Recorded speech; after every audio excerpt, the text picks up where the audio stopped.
आज की जनचर्चा चौपाल में आप सभी का स्वागत है। सद्भावना समिति का जन जन सहयोग कार्यक्रम के अंतर्गत एक ये चौपाल कार्यक्रम प्रारंभ किया गया है और मेरठ में सेंट्रल मार्केट प्रकरण एक चल रहा है, जिसके लिए जरूरत है कुछ समाधान की। इस समाधान के लिए आज हम विस्तृत चर्चा करने का प्रयास करेंगे। कुछ संदर्भ लेते हैं। आज के अखबारों में दैनिक भास्कर दिनांक 28 अप्रैल 2026 में संपादकीय में लिखते हैं, सिस्टम को बेहतर करे ट्रंप। ये अंतर्राष्ट्रीय स्थिति है। नेपाल का आपको पता ही है।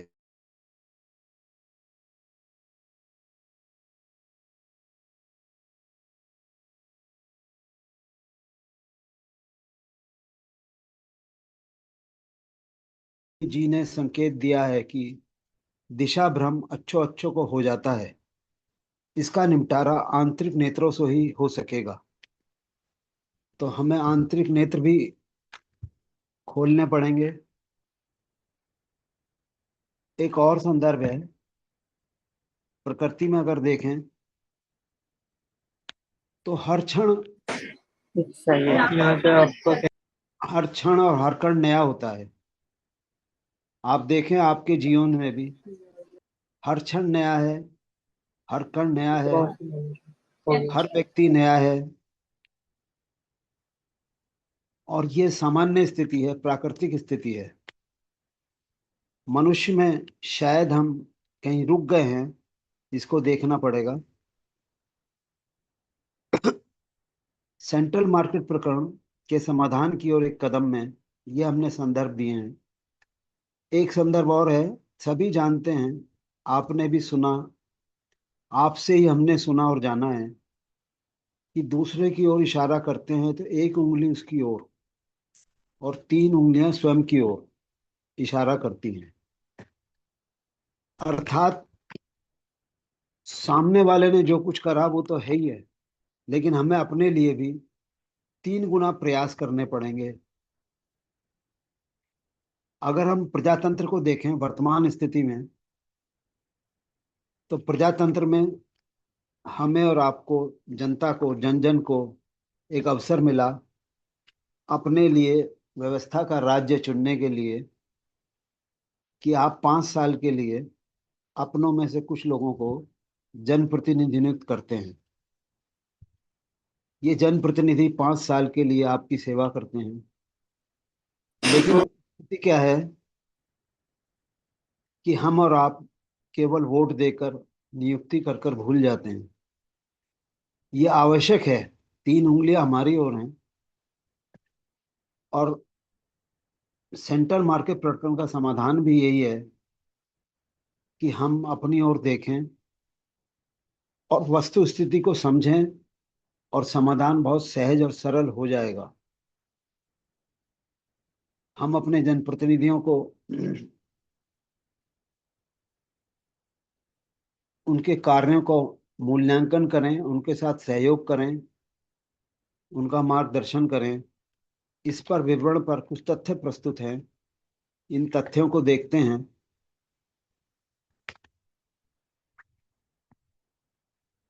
सबसे पहला तथ्य तो अभी हमने आपको बताया कि हमें अपने को ओर देखना है कि हमने वोट देने के बाद जनप्रतिनिधि को कितना मार्गदर्शन देना है।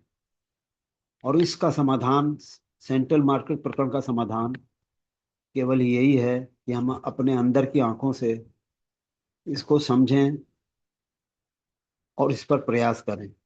तथ्य देखिए, सरकारी आंकड़े जनप्रतिनिधियों को अपराधीकरण, शैक्षिक योग्यताएं और संसद, विधानसभाओं में जो स्थानीय निकाय आदि का लाइव प्रदर्शन होता है, इन सब से हमें पता चलता है कि हमने जो जिन लोगों को चुना है उनकी क्या गुणवत्ता है, जनता को चयन योग्यता का प्रमाण देता है। ये सारी चीजें चीख चीख कर बताती हैं कि आपने जो कार्य किया है, चयन किया है, वो कितना गुणवत्तापूर्ण है,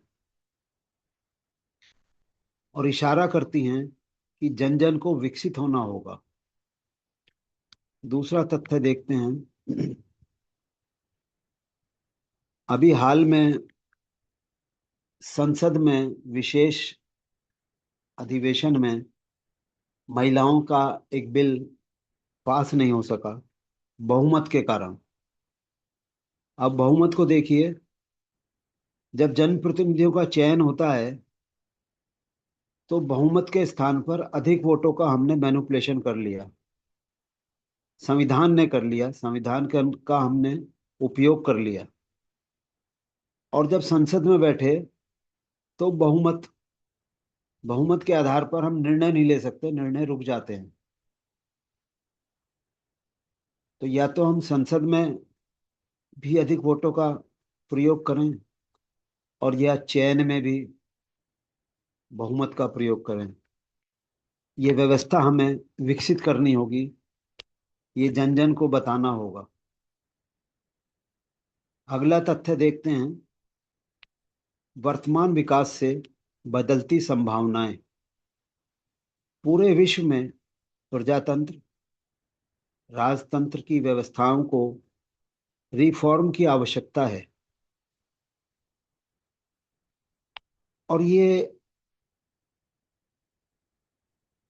पूरा विश्व की व्यवस्थाएं बता रही हैं हमें, जन जन को जागृत कर रही हैं कि इस रिफॉर्म जनता के द्वारा ही होता है। अगला तथ्य देखते हैं, गत 1000 वर्षों या ज्यादा को भी आप देखें भारत में, भारत के संदर्भ में, तो विदेशी आक्रांताओं, अंग्रेजों की भावनाओं, वो भी विदेशी आक्रांताओं में आते हैं,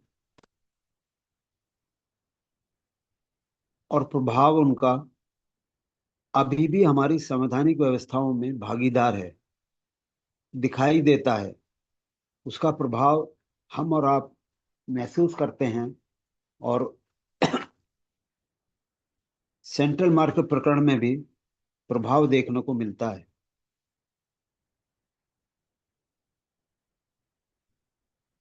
आप देखें, भारतीय संविधान एक कहता है कि अपराधी चाहे जितने छूट जाएं, निरपराधी को सजा नहीं होना चाहिए।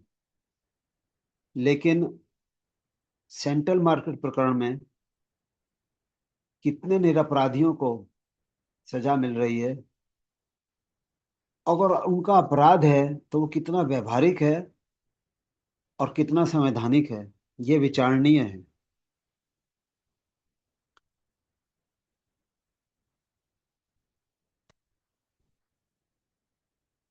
इन्हीं संदर्भों में कुछ संदर्भ और हैं।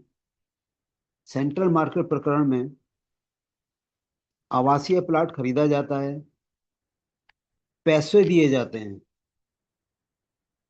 लेकिन एक स्थिति के बाद बिना पैसे दिए उसको वापस रद्द कर दिया जाता है, और व्यापारी अपराधी हो जाता है। व्यवस्था उसको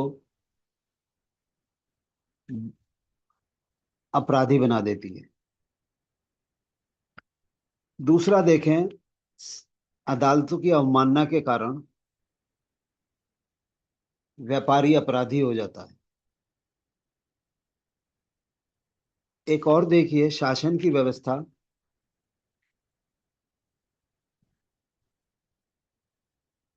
व्यवसायीकरण सरकार की भी जिम्मेदारी रहती है। व्यापारी 10-20 साल तक सारे व्यवसायिक कर देता है, बिजली का व्यवसायिक, पानी का, जीएसटी, सेवा कर, इनकम टैक्स, दूसरे जो भी व्यवसायिक कर हैं वो दिए जाते हैं। लेकिन अवमानना की वजह से व्यापारी अपराधी हो गया। मेरठ का सेंट्रल मार्केट में। अभी पिछले दिनों संविधान में चेंज हुआ है, परिवर्तन नए नियमों में हुआ है, अपराध की श्रेणियां विकसित हुई हैं कि किस अपराध में क्या सजा हो। ऐसे व्यवहारिक अपराधों में केवल राशियों का, धनराशि का अब सजा दी जाएगी। कुछ परिवर्तन हुए हैं, लेकिन मेरठ के सेंट्रल मार्केट में अपराधी व्यापारी हो गया। आवासीय, व्यवसायी, औद्योगिक क्षेत्रों का विवरण शासन करता है, और जो स्वतः विकसित हुए हुए हैं उनके लिए क्या नियम है, ये व्यवस्था का प्रश्न है। लेकिन सामान्य विकसित, प्राकृतिक रूप से विकसित बाजार में भी अपराधी व्यापारी हो गया।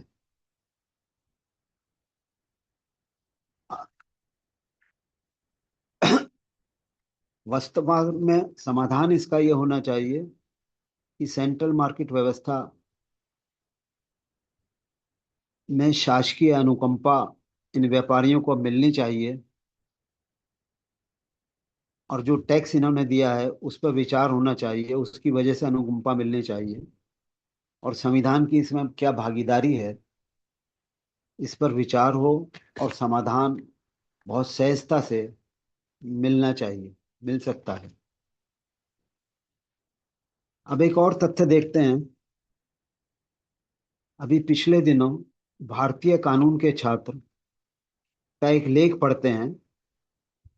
ये लेख इंटरनेट पर भी उपलब्ध है, और 26 अप्रैल 2026 के दैनिक समाचार पत्र आज का आनंद, पूना से प्रकाशित में संपादक ने इस पत्र को विस्तृत रूप से छापा है। ये संदर्भ आपके लिए प्रस्तुत है।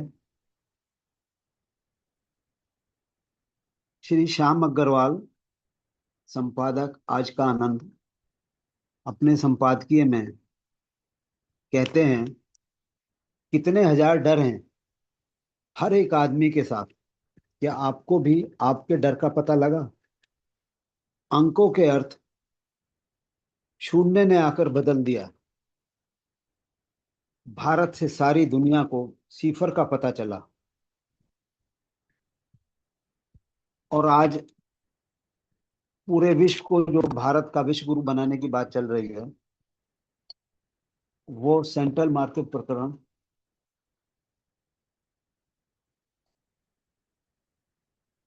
इशारा कर रहा है कि सेंट्रल मार्केट प्रकरण के माध्यम से यहाँ से एक माध्यम मिल सकता है कि जो पूरे विश्व को एक दिशा दे, भारत को अग्रणी करने के लिए।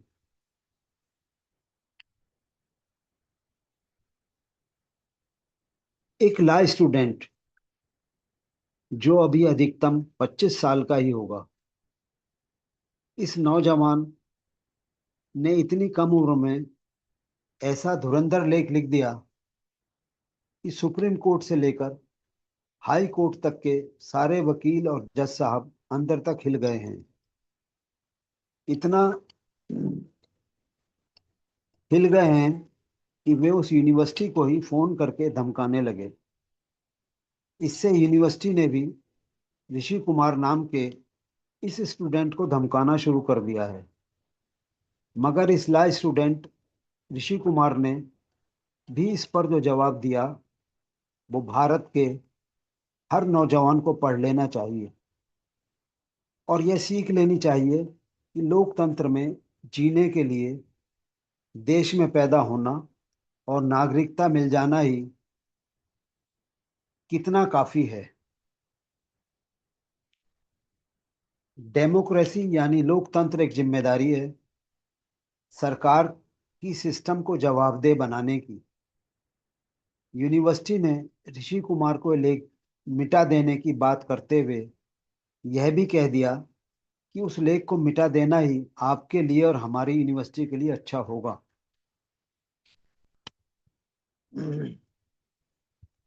ऋषि कुमार ने अपने इस लेख में प्रधानमंत्री से लेकर न्यायपालिका और बार एसोसिएशन और देश के कुछ नामी गिरामी वकीलों को भी पाठ पढ़ाने की कोशिश की है। असल में हमारे सुप्रीम कोर्ट ने एनसीईआरटी की 8वीं क्लास की एक किताब को बैन कर दिया था, कर दिया है। इस किताब में न्यायपालिका में लंबित मामलों और भ्रष्टाचार पर चर्चा की गई थी। इस पर चीफ जस्टिस ने कह दिया कि एनसीईआरटी में कोर्ट की ये बातें हमें बदनाम करने की एक साजिश लग रही है। हम पर गोली चलाई गई है और आज न्यायपालिका खून से लथपथ है। ऋषि कुमार ने अपने लेख में पूछा है कि क्या नगरपालिका को घायल करने के लिए एक स्कूल की किताब ही काफी है? अगर कोई संस्था इतनी कमजोर है कि एक किताब की पढ़ाई भी उसे नुकसान पहुंचा सकती है, तो सच में ऐसी संस्था की हालत तो बहुत खराब है। ऋषि कुमार लिखते हैं, वास्तव में यह एक निर्णायक पल है, क्योंकि देश के इतिहास में यह दूसरी बार हुआ है जब न्यायपालिका ने यह निर्णय लिया कि उसके लिए संस्थागत सुख सुविधाएं लोगों के संवैधानिक अधिकारों से ज्यादा महत्वपूर्ण है। सुप्रीम कोर्ट ने उस किताब पर बैन लगाया और उसे लिखने वालों को भी सरकारी नौकरी से बैन कर दिया है, यानी उनको सजा दे दी, बिना उनकी बात को सुने, बिना उनके पक्ष को सुने। लेकिन यह तो नेचुरल जस्टिस के खिलाफ है। हालांकि आदेश देने के कुछ ही दिन बाद चीफ जस्टिस ने एक मामले में यह भी कहा कि लोगों को हमारे फैसलों की आलोचना करने का पूरा अधिकार है।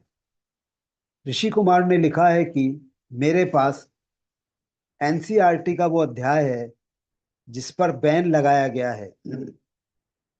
18 पेज के इस अध्याय की शुरुआत अमेरिका के सुप्रीम कोर्ट के पूर्व जस्टिस से के उदाहरण से होती है। जुडिशरी असल अर्थों में जनता की अंतरात्मा की रक्षक होने के साथ साथ संविधान कानूनों की संरक्षक भी होती है। ऋषि कुमार ने अपने लेख में कहा है कि ट्रांसपेरेंसी इंटरनेशनल रिपोर्ट बताती है कि 45% भारतीय मानते हैं कि न्यायपालिका भ्रष्ट है। दुनिया में भ्रष्टाचार सूचकांक में भारत ने 100 में से 38 नंबर प्राप्त किए हैं। दुनिया के 180 देशों में हमारा 96वां स्थान है। ये कोई काल्पनिक आंकड़े नहीं है। साल 2010 में पूर्व कानून मंत्री शांति भूषण ने सुप्रीम कोर्ट में दायर एक याचिका में कहा था कि भारत में कुल 16 चीफ जस्टिस में से 8 भ्रष्ट हैं। महाअभियोग को लेकर भी ऋषि कुमार लिखते हैं कि आज तक भारत में जितने भी किसी भी जज के खिलाफ महाअभियोग सफल नहीं हो पाया, क्योंकि इसकी प्रक्रिया ही इतनी जटिल है।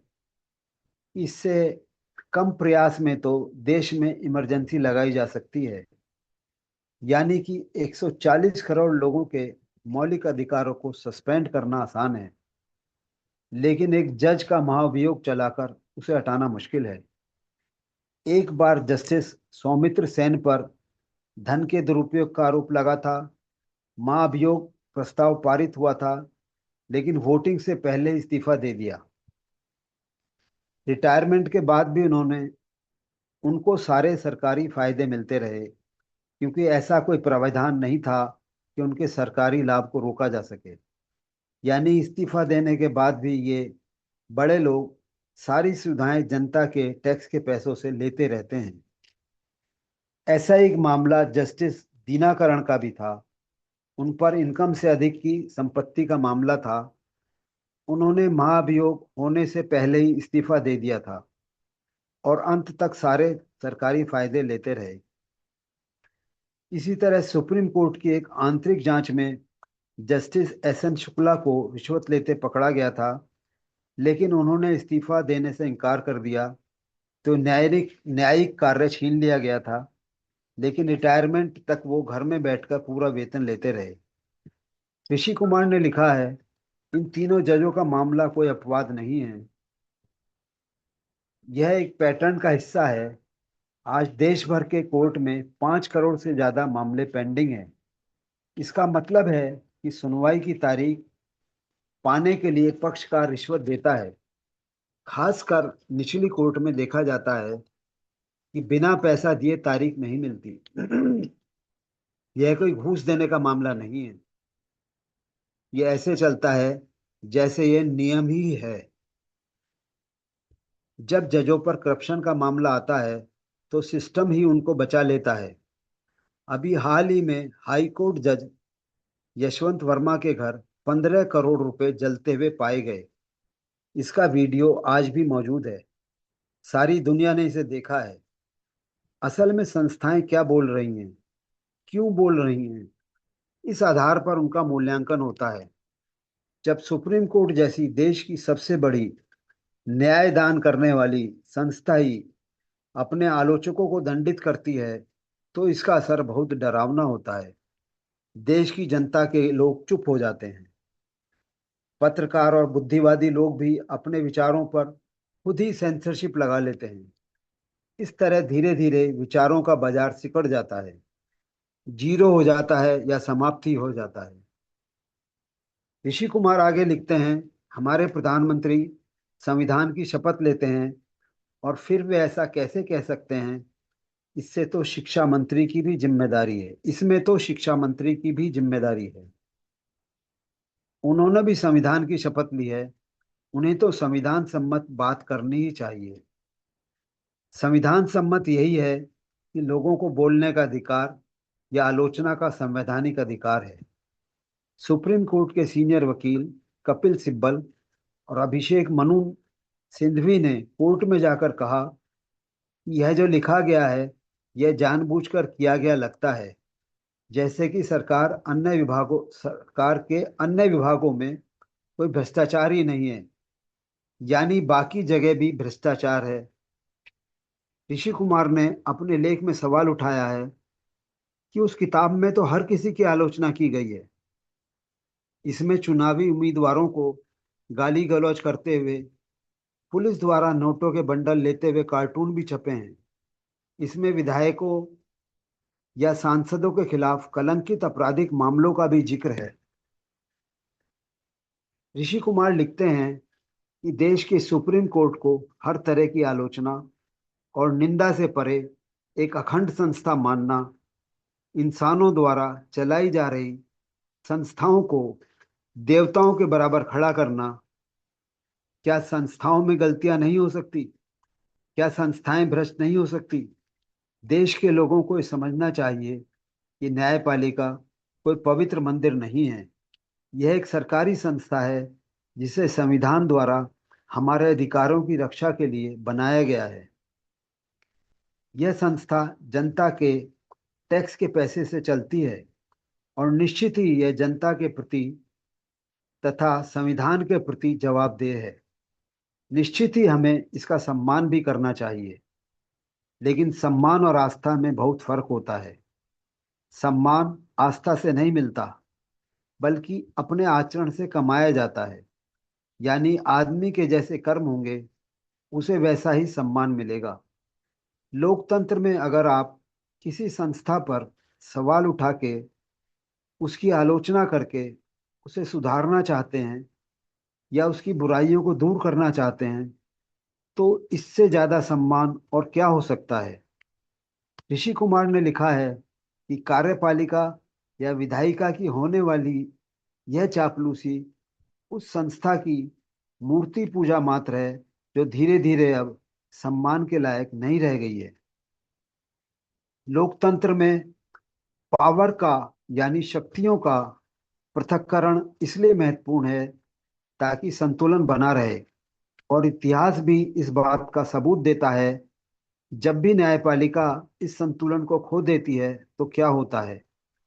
2016 में तुर्की में तख्ता पलट के प्रयास हुए और उससे जुड़े संबंध में 4,000 से ज्यादा जजों को पद से हटा दिया गया था या निलंबित करना पड़ा था। हंगरी में भी कुछ ऐसा ही हुआ था। जब संस्थाएं अपनी आलोचनाओं को राज्य पर हमले के साथ जोड़ देती हैं तो माहौल बिगड़ने लगता है, या फिर छोटी छोटी चीजें भी बड़ा नुकसान करने लगती हैं। एनसीईआरटी का वो चैप्टर न्यायपालिका की प्रशंसा ही कर रहा है, कोर्ट के महत्वपूर्ण फैसलों का जश्न भी मनाता है, न्यायपालिका को लोकतंत्र का प्रहरी कहता है, मगर उसी चैप्टर को गहरी साजिश के रूप में सुप्रीम कोर्ट देख लेता है। यह बताता है कि भ्रष्टाचार पूर्व जस्टिस के शब्दों को लिखना जानबूझकर गलत बयानी है। क्या अपने इस लेख के अंत में ऋषि कुमार ने कहा है, इस न्यायालय को अपनी असलियत याद आने में कितना वक्त लगेगा कि ये कोई भगवान नहीं है, कोई सम्राट नहीं है, ये सत्य और निंदा से परे भी नहीं है। इसलिए अगर हम सब आज नहीं बोले तो हमेशा के लिए चुप रहना पड़ेगा। अपने इस लेख में ऋषि कुमार ने इस बात का सबूत भी पेश किया है। शायद यही कारण है कि चोट बहुत गहरे तक लगी है। यूनिवर्सिटी ने ऋषि कुमार को यह लेख डिलीट करने को कहा है। इस पर वो लिखते हैं, मैं डिलीट नहीं करूंगा। इसे मैंने पूरी जिम्मेदारी से अपनी पर्सनल कैपेसिटी में लिखा है। मैंने अपनी पहचान को यूनिवर्सिटी से भी नहीं जोड़ा। यह मेरे निजी विचार हैं। इस पर यूनिवर्सिटी का कोई अधिकार नहीं है। आप मेरी आवाज या मेरी अंतरात्मा के मालिक नहीं हैं। यूनिवर्सिटी की अपनी आचार संहिता में लिखा है कि छात्रों को अपने विचार व्यक्त करने के अधिकार का सम्मान किया जाना चाहिए। फिर यूनिवर्सिटी इस तरह के बाहरी दबाव में कैसे झुक सकती है? कोर्ट और बार के मेंबर इस दबाव के पीछे हैं। मुझ पर दबाव बनाना तो यूनिवर्सिटी के मूल्यों का भी अपमान है। मुझे अपना लेख डिलीट करने में मेरा और यूनिवर्सिटी का हित है। इसमें छिपी हुई धमकी है। मुझे विश्वास है कि मैंने अपने अधिकार में रहकर ये लेख लिखा है। सोचने वाली बात यह है, जब ऋषि कुमार ने कोर्ट के एक फैसले और न्यायपालिका के इतिहास को भी पब्लिक दिया तो वकीलों और जजों में खलबली क्यों मच गई? इस लेख के साख खराब कैसे हो सकती है?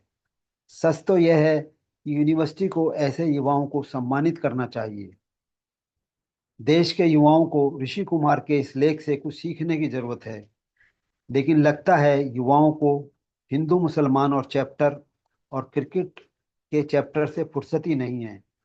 क्या आ, सारे युवा आजकल इसी में व्यस्त नहीं हैं? इस संदर्भ में जन जन से निवेदन है, ये हमारा निवेदन है कि वोटों के बाद चयन जनप्रतिनिधियों का मूल्यांकन सहयोग नियमित करें।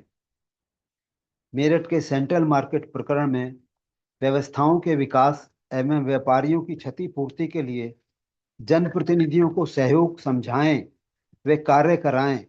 ये कार्य पूरी विश्व में उदाहरण दिशा मार्गदर्शक बनेगा। जन जन का विकास आवश्यक है, विरोध से आगे सहयोग है। विरोध और सहयोग दोनों करने चाहिए साथ साथ।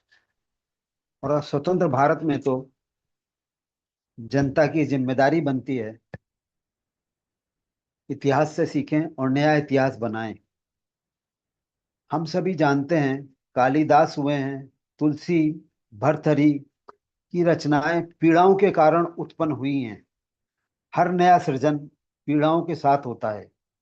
सेंट्रल मार्केट प्रकरण से संबंधित जन जन विरोध से आगे अब भारत को विश्व गुरु बनाने में सहयोगी मार्गदर्शक बने। अपने गुरु आप बने, बैसाखियों का सहारा से आगे चलें, अपनी विशेषता पहचाने। हर क्षण और हर कण नया होता है। इसके अनुरूप जन जन का विकास ही भारत को विश्व गुरु बनाने की यात्रा में आपका अंशदान मांग रहा है। अपने जनप्रतिनिधि के माध्यम से क्षतिपूर्ति एवं व्यवस्था के रिफॉर्म की प्रक्रिया प्रारंभ करें। अपने गुरु आप बने।